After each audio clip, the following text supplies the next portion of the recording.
ನಮಸ್ಕಾರ ಕರ್ನಾಡು, ನಾನು ಚೆನ್ನಾಗಿದ್ದೀನಿ. ನೀವು ಚೆನ್ನಾಗಿದ್ದೀರ ಅಂತ ಅನ್ಕೊಂಡಿದ್ದೀನಿ. ನನಗೆ ಮಾಡಲಿಕ್ಕೆ ಕೆಲಸ ಇಲ್ಲ ಮರೆಯ, ಅದಕ್ಕೆ ನಿಮ್ಮ ತಲೆಗೆ ಹುಳ ಬಿಡೋಣ ಅಂತ ಬಂದಿದ್ದೀನಿ. ನಮ್ಮಲ್ಲಿ ಬಿಸ್ನೆಸ್ ಮೈಂಡ್ ಸೆಟ್ ಯಾಕಿಲ್ಲ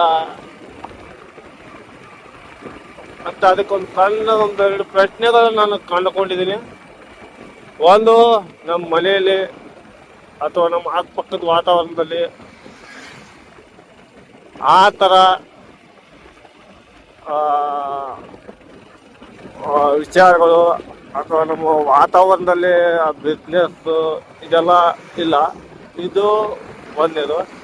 ಆಮೇಲೆ ಎರಡನೇದೇನಪ್ಪ ಅಂತಂದರೆ, ಇದು ನಮ್ಮ ಶಿಕ್ಷಣ ವ್ಯವಸ್ಥೆದಲ್ಲಿ ಏನಾದರೂ ಸಮಸ್ಯೆ ಆಯ್ತಾ ಏನೋ ಗೊತ್ತಿಲ್ಲ. ನನ್ನ ತಲೆಯಲ್ಲಿ ಇರೋದು ನಾನು ಹೇಳ್ತಾ ಇದ್ದೀನಿ. ಇದೇ ಆಗಬೇಕು ಅಂತ ನಾನು ಸರಿಯಾದ ಟೈಮ್ದಾಗ ಸರಿಯಾದ ಶಿಕ್ಷಣ ಮತ್ತು ಡಿಸಿಷನ್ ತಗೊಲಿಲ್ಲ ಅಂದ್ರೆ ಇವನಿಗೆ ಸಿಮೆಂಟ್ ಹಾಕಿ ಮಿಕ್ಸ್ ಹೊಡೋದಾಕೈತಿ. ಮಾಡಿರೋ ಪ್ರಕಾರ ಶಿಕ್ಷಣದಲ್ಲಿ ಏನಾದರೂ ಬದಲಾವಣೆ ಮಾಡಬಹುದಾ?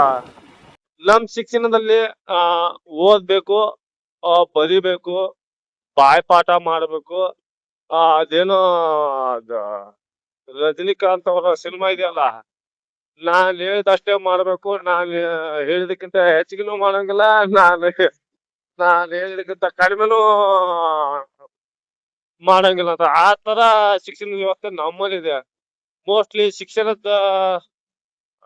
ಶಿಕ್ಷಣದ್ದು ಮಿಸ್ಟೇಕ್ ಇರ್ಬೋದು. ಆ ಕಿತ್ತೋಗಿರೋ ಸಿಲೆಬಸ್ ಬ್ರಿಟಿಷ್ ಅವರು ಬಿಟ್ಟೋಗಿರುವಂತಹ ನಮ್ಮ ಶಿಕ್ಷಣದ ನೀತಿ ನಿಯಮಗಳು ಹಾಳು ಮೂಳು ಅದನ್ನ ತೆಗಿಬೇಕು. ಈಗಿನ ಕಾಲಕ್ಕೆ ತಕ್ಕಂತಹ ಶಿಕ್ಷಣದ ವ್ಯವಸ್ಥೆ ಸುಧಾರಣೆ, ಚಿಕ್ಕವರಿದ್ದಾಗಲೇ ಮಕ್ಕಳಲ್ಲಿ ಬಿಸ್ನೆಸ್